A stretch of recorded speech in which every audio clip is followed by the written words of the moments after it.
Hello. The alarm has sounded, so that means that it is time to begin. Thank you for coming today. We're really glad to see you all. My name is Katie McKee. I'm the director of the Center for the Study of Southern Culture. We're happy to have you here with us today. So, as always, we want to thank Afton Thomas, who is the Associate Director for Programs here at the Center for the Study of Southern Culture, whose vision the SouthTalks lecture series is. We think about a theme, a different theme each year, and our programming theme this year is creativity in the South. So we have been creative in thinking about creativity under Afton's guidance. We want to thank Rebecca Cleary, who's the communications specialist and helps get the word out, and it must have worked because here you are. And we want to thank Janine Talbot, who is doing the filming today. So now, it is my great pleasure to introduce to you two people whom I have known for quite some time. Katie Burnett is Associate Professor of English at Fisk University and Chair of the Arts and Languages Department there. She is the author of Cavaliers and Economists, Global Capitalism and the Development of Southern Literature, 1820 to 1860. We go back all the way to Katie's master's degree, which was completed here at the University of Mississippi in the English department. No date is attached to that information because it suddenly makes everyone a great deal older. But that is how we first knew each other, right? And her partner in crime here is Monica Miller, who is Associate Professor of English at Middle Georgia State University. She's the author of Being Ugly, Southern Women Writers and Social Rebellion, and also the editor of Dear Regina, Flannery O'Connor's Letters from Iowa. Together, they have gotten up to a couple of really important projects, including editing the Routledge Companion to the Literature of the U.S. South, along with Todd Hagstead. I should say that, I guess. I should mention Todd, even though he's not here. Yeah, he's fine. They have done that, and also this book, this essay collection that you are here to learn about today, called The Tacky South. Now, we thought we were finished with the Tacky South around the Center for the Study of Southern Culture. We were deeply immersed in it, though, for a long time, because the person who wrote the foreword to this book is Charles Wilson, who is now a retired professor of history and Southern studies from the University of Mississippi and the second director of the Center for the Study of Southern Culture. Among Charles's many eclectic interests is the material culture of the South. And so for a long time, we had a lot of that material culture here with us in the center. I can distinctly remember a time, maybe when we were teaching together, or maybe I was teaching with someone else, and we were talking about Elvis, who looms large in the back of the room, and this cabinet right outside the door was filled with some of Charles's material culture that he had collected, and also that was, to be fair, sent to you by people from all over the world. And I can remember saying, hang on just a minute, and I ran out to that cabinet and got the vial of Elvis sweat that was part of the collection, part of Charles's collection, and brought it into class. And I don't know what happened next. There are probably some brilliant insights about how ideas move, culturally speaking. But we're back now to talking about the Tacky South today. This book was described by one of its reviewers as a cabinet of curiosities. So please help me in welcoming Katie and Monica to open the cabinet of curiosities for us.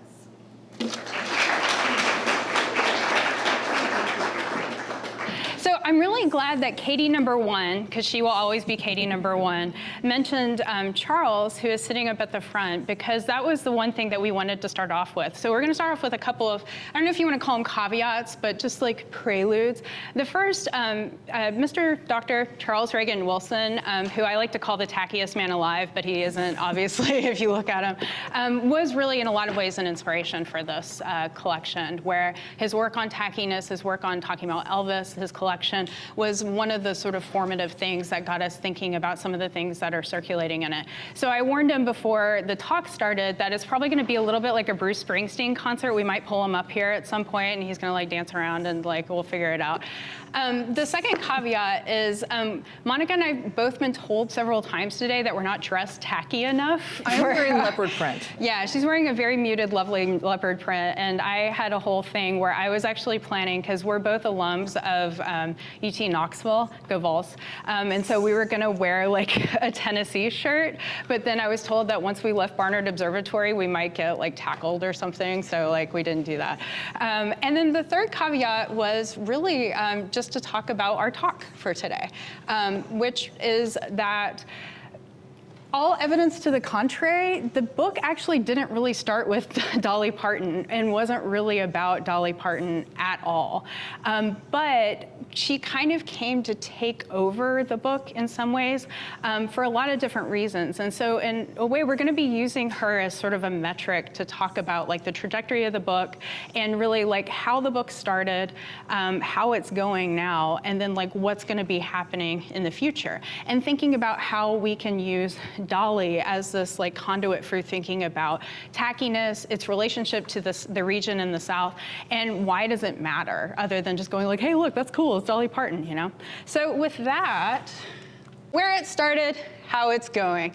So when this originally started, the collection itself did start like thinking more about some of the things that Charles talks about in his discussions of tackiness and the kind of mutability of it and why is it constantly associated with the South. And it didn't really start with Dolly Parton. But in our very, very first presentation on the Tacky South at the Society for the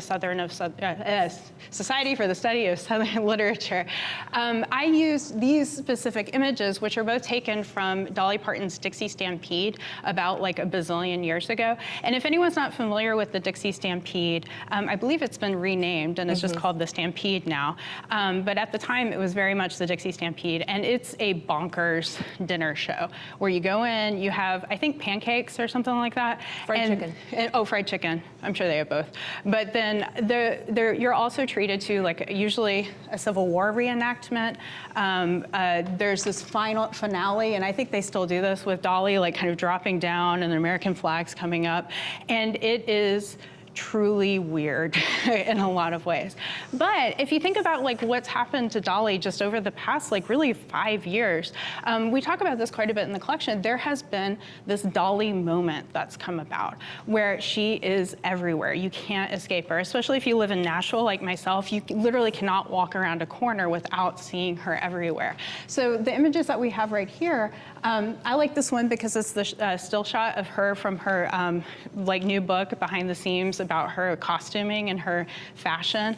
And then the one on the top is actually one that I took myself. It's a mural in downtown Nashville, right around the corner from my daughter's daycare, that I literally walk past every single day. And I picked those because they really represent sort of like the trajectory that Dolly has gone under over just like the past couple of years, where she's gone from being kind of a punchline in some ways and representing a lot of the things that we really want to push away from when we're thinking about associations with the South, to basically becoming the patron saint of all the things. Where like even in that mural, I love that she's got this kind of like halo thing going on and she's cradling a child. You get this kind of like Madonna-esque like kind of figure.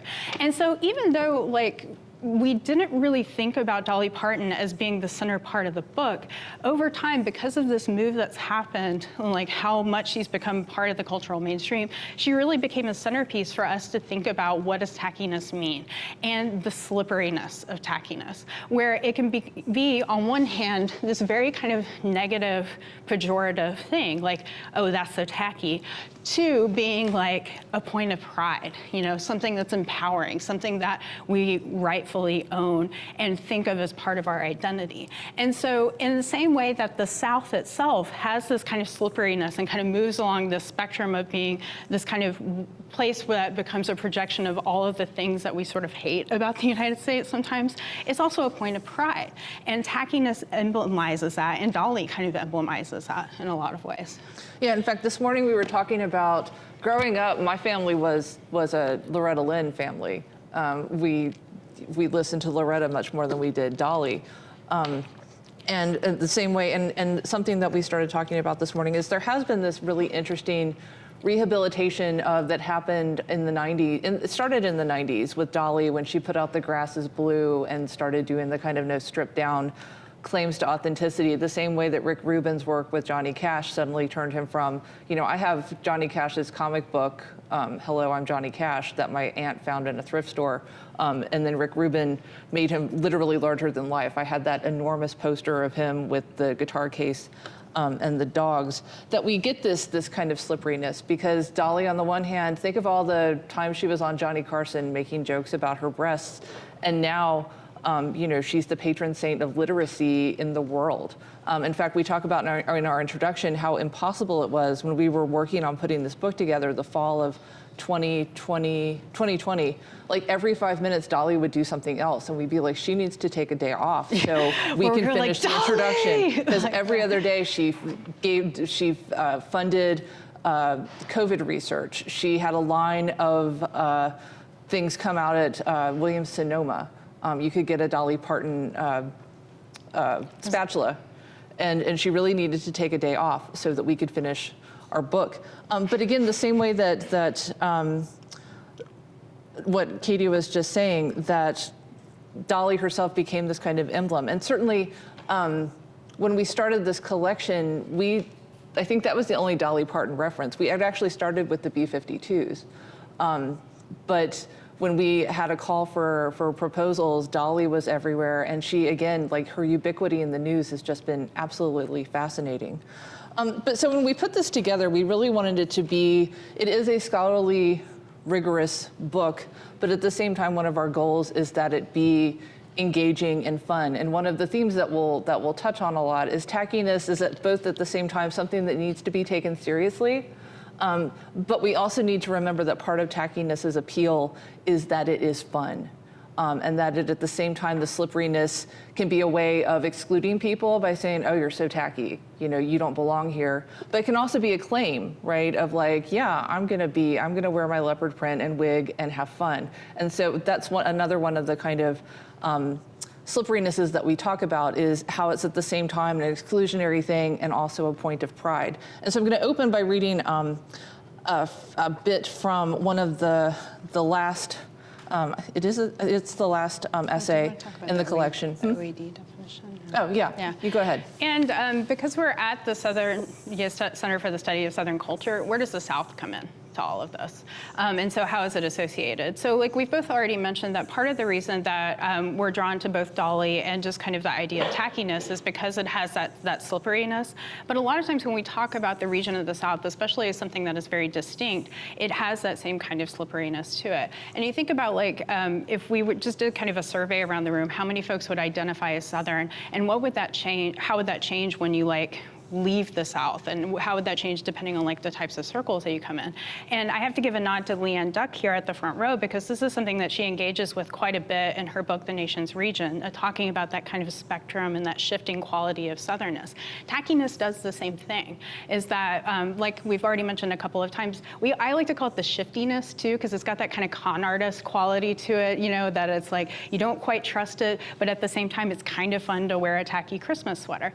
But the other reason that the South a lot of times gets associated with tackiness, not just in the kind of like broader mainstream culture, but it comes down to the definitions, like the very definitions of tackiness. So one of the things that really kind of kicked us off, aside from Charles's work and some other things, was we found this original OED, or Oxford English Dictionary, definition of tackiness, which firmly grounds it in the South, which we were kind of like, what's going on there? So I'll just take a second. This is in the introduction to our book, and I'll just like read it really quickly. But the word tacky itself has distinctly Southern origins as a way to comment on a person's style. According to the Oxford English Dictionary, it first emerged around 1800 as a noun to describe a degenerate, weedy horse, and then later as a poor white of the Southern states from Virginia to Georgia. And so it's really interesting, like in the etymology of the word itself, you have the South kind of ingrained in it, and you also have that kind of slipperiness or that shiftiness that's embedded. And so the two working in tandem is one of those things that we're constantly re-engaging with, and that I think you can constantly see working in the representations of Dolly too. And so, yeah. So this is from, we ended up with an entire section. The last section of the book is about Dolly. And this is from Susanna Young's essay, In Country Music, Women Reclaim, Reframe, and Weaponize Tacky. Like getting a handful of seashells to stay put while hot gluing them to a box that will sit atop the toilet in a beach-themed guest bathroom, tacky can be hard to pin down. It's easy enough to dash off a broad definition, media and objets d'art that appeal to, and in many instances are designed specifically to appeal to, unrefined tastes thus defying rules of decorum. But such a definition invites two important questions. Who decides what constitutes good taste, and why? What does how we define good taste say about us? It's no coincidence that much of what we consider to be aesthetically refined is financially beyond the reach of many, and that much of what we consider tacky has been classified as such not only because it is financially accessible, but because it has been created for or by people society neither values nor respects. We roll our eyes at the Technicolor jungle sprawling across the cover of a Lisa Frank notebook, just as we roll our eyes at preteen and adolescent girls. We ridicule velvet paintings of Elvis, just like we ridicule working-class rednecks and hillbillies. We roast shirts bearing script font inscribed late capitalist adages like, "This mom runs on true crime, wine, and Amazon Prime," and erode or erase systemic social support for overworked mothers. Yet from acrylic nails to oversized hoop earrings, neon eyeshadow to neon signs hanging indoors, certain accessories and art objects that would historically have been considered tacky have become part of the 21st century mainstream aesthetic, especially in women's fashion and decor. Some of this shift can be attributed to third wave feminism's emphasis on racial, cultural, and class intersectionality and openness to expressions of power and beauty that are decoupled from Western, white, cis, and male expressions of the same. Indeed, one can think of kitsch, of tackiness, as a move toward liberating pluralism, an affirmation of the possibility of creative expression in all quarters. And as the internet has made it easier to explore other perspectives and aesthetics and eliminated some of the gatekeepers that have historically denied marginalized communities a platform, we have begun to borrow from one another, and we, especially younger generations who grew up with decentralized taste-making as the norm, and who are statistically more likely to be members of these marginalized communities, are less likely to subscribe to the historical standard of good taste, understanding that the line between tasteful and tacky was drawn by racism, homophobia, transphobia, misogyny, and classism. Aesthetic choices immediately broadcast identity or affiliation, and thus often play crucial roles in the process of defining or redefining who and what we respect. So, as you see, I love Susanna's writing, and that's something we really valued in this collection, along with her actual, rigorous analysis of trying to actually figure out what work is being done by the concept of tackiness, by who claims tackiness, by who determines tackiness, that there's actually quite a bit going on in this work. And I think Katie's going to take over now. And in the rest of the essay, she goes through and talks about different country music artists who embody and kind of harness these kind of tacky representations as a mode of empowerment. But she thinks about it first as sort of like a negative connotation, but then and I just kind of picked this because these are all either artists that she specifically talks about or albums that she specifically talks about. So she goes in and talks about how Casey Musgraves is sort of playing with these. The recent Chicks reinvigoration. I won't lie, I put the Trixie Mattel thing up there just because it kind of cracked me up next to the Porter Wagner thing, because that's one of the things that she talks about. And it's all sort of playing with the same sort of shiftiness and slipperiness of tackiness that we're talking about. And also it kind of cracks me up just to have Dolly Parton at the center as I birthed all this. But this is something that Susanna talks about quite a bit. And as we were editing the collection, like Monica was saying, it really was kind of interesting because we just kept getting more and more Dolly stuff. And when we were thinking about setting up the table of contents, we were like, should we just have a section on Dolly? And then we were like, yeah. I think nearly every single essay quoted the "it takes a lot of money to look this cheap" Dolly Parton line, and we had to figure out, okay, we can't have every essay quote the same quote, but it was interesting. I'd say, 75% of the essays quoted that quote. It was at her Honey Boo Boo. So this is the final essay when we thought encapsulated it really nicely and harnesses both, and it's also just kind of fun.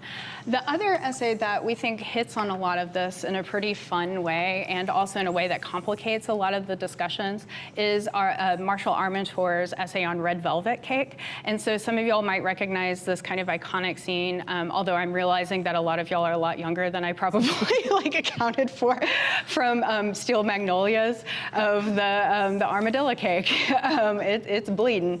And so one of the things that Marshall really talks about in the essay, like one, it's just a fun delineation of like, where does red velvet cake come from? What is this thing we're eating? Where is the original like recipe from?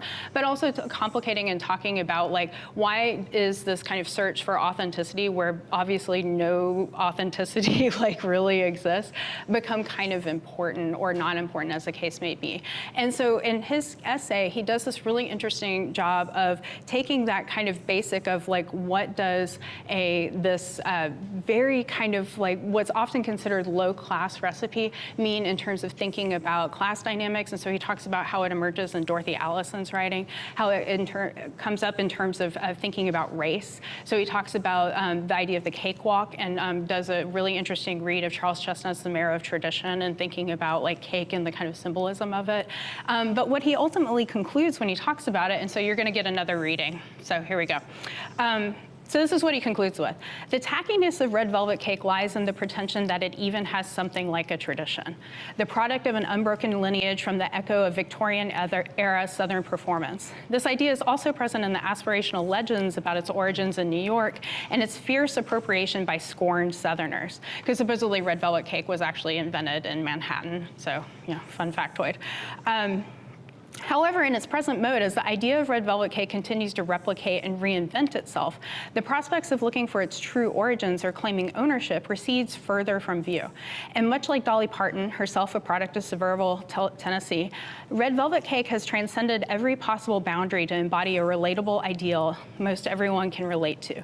The perpetual liminal nature of red velvet cake may leave it unsettled among all other American cakes. However, ultimately, the story of red velvet cake is one of undecidability that scoffs at the very idea of tradition and even good taste, disarming us and signaling that it's time to shove our preconceptions aside and just dig in. So thinking about that, does it even matter? Does authenticity even matter? And how does tackiness allow us to kind of like play with that? That if it's just fun, if it's just empowering, do we even kind of need to go to the root of it? And do we even need to sort of explore like what is negative about it in the first place? He kind of argues that you do, but where do we kind of like go from there? So in thinking about, we wanted to highlight a couple of these essays as a way to sort of show how this idea of slipperiness of tacky plays out, how it can sort of shift between all of these different representations, from country music to armadillo cakes to whatever. But in doing so, even though our book is a cabinet of curiosities and we do touch on a bunch of stuff, a lot got left out. And there are so many things that we really wish we had covered. And so this is the kind of like, where is this going portion of our talk. So the first and foremost thing, and I'm not saying this because he's been staring at me the whole time, Elvis. We don't have an essay on Elvis in our collection, y'all. It's a little weird, especially given that Charles like kicks off the whole thing. It's a little strange.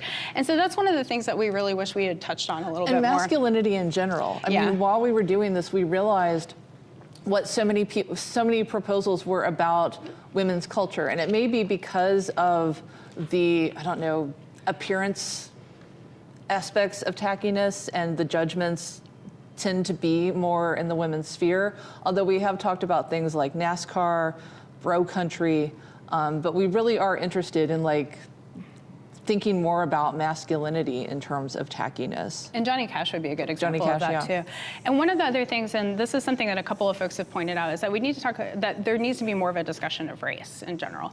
So because the original OED definition talks about like whiteness specifically, a lot of the discussion of the essays in the collection revolve around constructions of whiteness, white supremacy, white privilege, and or lack thereof, and really like revolve around that. But there isn't really a lot, like there's one essay, Joe Carson has a really good one about Frederick Douglass. I talk a little bit about Paul Laurence Dunbar in mine, but there aren't a lot of like Black authors who are featured in it. And that's something that if we were gonna kind of take this a little bit further, we originally had an essay on Love and Hip Hop Atlanta, which was like pretty awesome, but it, like with pandemic stuff, that they weren't able to get it together in time. But that's like one of the major kind of like other gaps that we kind of see staring us in the face. And then something that has emerged as we've been talking about this, that we have now jokingly and honestly, seriously started referring to as tackiness as the new Southern strategy. Because one of the common themes that emerges, both in terms of Dolly Parton and other people, is tackiness is a really useful strategy to use as kind of a smoke screen to keep people from paying attention to what you're actually doing. Dolly, this is at the center of her strategy. She's been like, y'all make fun of my hair and my breasts and all of the other stuff, and while y'all are talking about my breasts, I'm gonna be over here like raising millions of dollars for childhood literacy, you know? And that people will make fun of people's hair and ignore their actual, you know, political careers. Or we've talked a little, another thing that we wish we had more, that we wish we would like to have in the collection is about televangelists. And televangelists are so often dismissed, right, for their tacky style and their tacky hair and their flashy suits. You know, think about, yes, the bakers up here, that they were so easy to dismiss based on their appearance and their behavior that the actual empire that they amassed was easy to ignore. And so this is something that we've talked about as this idea of tackiness as an actual strategy. In fact, I had a conversation with Tressie McMillan Cottom about Dolly Parton. She's been doing a lot of really fantastic writing about country music. And she and I had this conversation, and part of it was, what could Dolly Parton do to alienate her audience now? And we don't know what it is. She could very easily kill somebody, and everybody would be like, well, they obviously had it coming. I mean, I don't know how at this point Dolly Parton could alienate her audience. Abortion might be something. That's about the only thing that Tressie and I came up with. And so while it is very easy, it is in the very fact that tackiness is so easy to dismiss, is what makes it such an important, powerful force. That is a reason why we think that we should be paying attention to it. Yeah, because I think in a lot of ways, like what we were really focusing on when we were thinking about the dynamics of that shiftiness of tackiness, we were thinking about how it goes from like something that is sort of a negative connotation and like a pejorative to put on someone versus something empowering. But we didn't really think about like what if you keep shifting that spectrum even farther, where the empowering thing is actually masking something that's a little more sinister, which I think we can see in that cat's face in that picture. Or things that like become a joke, but like what if it is something really serious? And so this is something that Monica was thinking about, was like the idea of the Florida man. It's become such a meme, it's become such a joke, but how much of it is a joke? And also, full disclosure, I just kind of picked that one because I thought it was funny. You notice a pattern in these. I'm just like, thanks, Katie thinks is kind of hilarious. But and then the still shot from the first season of Atlanta, kind of like talking about like what happens if like a Florida man is serious and it becomes this kind of like evil mythological figure. So, and that's one of the things that like, I guess we kind of want to leave with is sort of twofold once again. If we're thinking about like, where is this going? Like, where is this idea of tackiness sort of moving? One, we do think like, is there a way we can explore not just like that kind of shiftiness, but what does that shiftiness do? And what does it do if it has not just a negative connotation, but also just how does it become kind of like a powerful force for the good or for the better? How can like tackiness in some way override something where an empowering moment can very quickly turn into something much more sinister? But I guess like the second thing we would rather leave you with, to be honest, is the idea of fun. That it is something fun, and that fun is important. That there's something that not just like that this collection has been fun to work on, and it's fun to talk about tackiness and point at like funny things on like a screen, but like how does that fun become like a way to engage with something that is a lot more serious, and thinking about representations of the South, thinking about the kind of like shiftiness and all of that. And the entire project started when, like I think so many books in Southern Studies, started when during a conference in New Orleans, we were in a bar in New Orleans talking. Michael Bibler and I were talking about the band, the B-52s. He was writing about the B-52s, and we were wondering why they were always the tacky little dance band from Athens, Georgia. I mean, it's fun to say, but we wondered why tacky? Why not campy? Why not playful? Why not queer? And Michael and we were, this is the story we tell in the introduction, Michael and I are in a bar in New Orleans talking about this, and so we're Googling OED definitions because we are dorks. And when we found that tacky actually had Southern etymology, we texted Katie, who unfortunately were like, hey, guess what, Katie? We're like sitting in New Orleans and we found out the tackiness is Southern. We should do a panel. And Katie was grading in her office. I was sitting in my office at Fisk, very grumpily grading like composition papers, and I was like, you jerks, why are you like texting me from New Orleans? But then I immediately, I was like, really? It came from there? And so I opened an Augustus Baldwin Longstreet collection, and like one of the stories that I flipped to had the word tacky in it. And for those of you who aren't familiar with Longstreet, well, he was like the president of Ole Miss for a while, just like BT Dubs. But he was a prominent author in like the 1820s and 30s, right, when this definition was coming about. And he uses the word tacky in a couple of his like early short stories from like 1835. And so here I am in like my sad office. My office is actually pretty nice, but like, and going like, oh, they might be, like, I might not hate them that much, like for texting me from New Orleans. We could do something with this. And Michael's essay in the collection really also kind of laid out a lot of the themes for the collection in trying to talk about what tackiness is. He starts with the B-52's song Wig and talks about like, well, why are wigs tacky? If you can't tell that something's a wig, it's not tacky, it's working. But what makes a wig tacky and what makes other things tacky is that it shows that you're trying, right? If you can tell that something's a wig, it shows that you're trying and missing the mark. And so much of what the tackiness in our collection talks about is showing that you're trying, and either missing the mark, unfortunately showing, you know, the example I give is wearing a red hat to a PTA meeting. That would be inappropriate. But wearing a red hat, a red sequin hat to your Red Hat Society meeting is fun and cathartic, and you know what the rules are, and you know when you're allowed to flaunt them.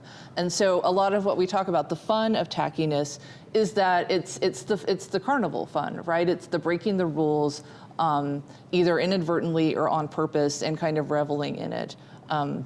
I often like to point to the song Rednecks, White Socks, and Blue Ribbon Beer as that kind of, we know we're being tacky and it's fun. Or the B-52s singing songs about how much fun it is to wear a wig and knowing that it's a wig and reveling in it. And it's really interesting to be doing this the day after Fat Tuesday, because I think yesterday just kind of exemplifies the cathartic nature of tackiness that many of our essays talk about, that ultimately it is fun to break the rules and to wear clothes that your mother would never let you wear outside of the house. Yeah.